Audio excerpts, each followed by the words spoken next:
LGMK Stock Analysis Tuesday and onwards. Am I buying? Watch this very brief and short 1-minute video till the end. Find out.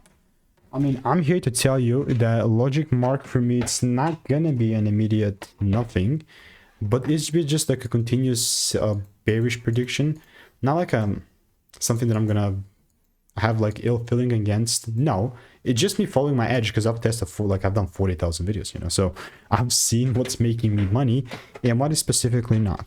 Also, LGMK, there's just been so much coverage and receipts on LGMK in the Discord as well. So you can see since I've made the prediction, it's been melting and it's risk-free. Come on, you know, so really no sweat anymore. That's my wait, yeah, that's my SL there. But if there's no sort of double break, then I'm not selling. I'm just saying. So if you want to learn how I'm making 5-10K per month with indicators, click the first link in the description and get my free emails. Goodbye.